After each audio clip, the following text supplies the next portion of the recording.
اسی پر بات کریں گے. تجزیہ کار منی فاروق ہمیں جوائن کر چکے ہیں, سینئر اینالسٹ ہیں. منی, بے حد شکریہ وقت دینے کے لیے. کہیے گا, انتہائی اہم معاملہ جس کا اہم فیصلہ آج آیا. پہلے 25 مجرمان کو سزائیں دی گئی, آج 60 مجرمان کو سزائیں سنائی گئی ہیں. کیا کامنٹ کریں گے؟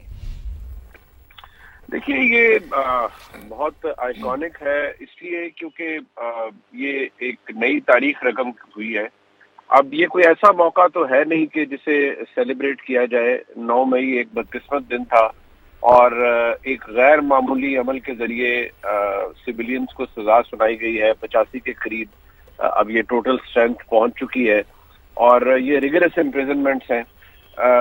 لیکن دیکھنا یہ ہے کہ کیا کوئی کام ایسا ہوا جو قانون یا آئین سے متصادم ہے.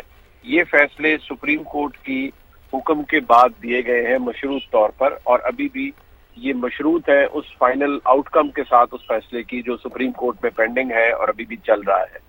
دیکھیے, کسی بھی صورت میں سویلینز کا ملٹری ٹرائل ہونا ایک ایکسیپشنل چیز ہے, لیکن جب فوجی تنصیبات پر حملہ ہوا, جس طریقے سے حملہ ہوا, اور اگر ایویڈنس کا معیار وہی ہے جو کہ عام کرمنل جو فوجداری عدالتوں کے اندر ہوتا ہے اور اس معیار کو اپہولڈ کیا گیا ہے, تو پھر تو یہ سزائیں بادِ نظر میں درست ہیں.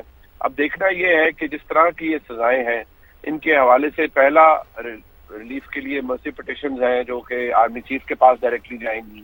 پھر انکورنٹ جورسڈکشن میں ہائی کورٹس میں چیلنج کیا جا سکتا ہے. وہیں پر سارا معاملہ کھلتا بھی ہے کہ لیول آف ایویڈنس کیا تھا, ان کے خلاف کیا کیا شواہد سامنے رکھے گئے جن کی بیسس کے اوپر ان کو یہ سزائیں دی گئی ہیں.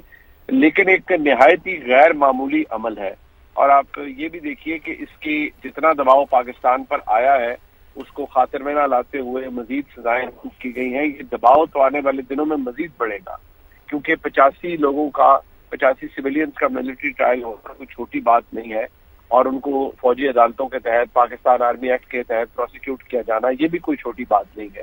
لیکن پاکستان نے بحیثیت ایک ریاست یہ دیکھنا ہے کہ جو حالات اس وقت تھے اور جس طرح سے 9 مئی ہوا, کیا اس کے علاوہ کوئی آپشن تھے یا نہیں. فوج کی طرف جو موقف اپنایا گیا وہ بڑا کلیئر تھا کہ سانہ 9 مئی کو نہ کوئی بھولے گا اور نہ ہی کوئی معاف کرے گا. اس کی جو پہلی ہمارے سامنے ٹیسٹمنٹ تھا وہ تو سامنے آ چکا ہے. ملٹری ٹرائلز ہوئے ہیں اور باقاعدہ طور پر سزائیں سنا دی گئی ہیں. اب بہت سے ٹرائل یا کچھ کیسز خاص طور پر اگر میں کہوں پینڈنگ ہے 9 مئی سے ریلیٹڈ جو کہ انسداد دہشت گردی کی عدالت کے اندر ہے, جو کئی سیشن کورٹس کے اندر موجود ہیں. کیا ان کے فیصلے بھی ہو پائیں گے؟ کیا وہاں پر جو شواہد اور شہادتوں کا معیار ہے وہ درست طریقے سے پرکھا جائے گا, اور کیا اس کے بیسس پر کنوکشنز ہو سکیں گی؟ یہ میں سمجھتا ہوں ایک بہت بڑا سوال ہے.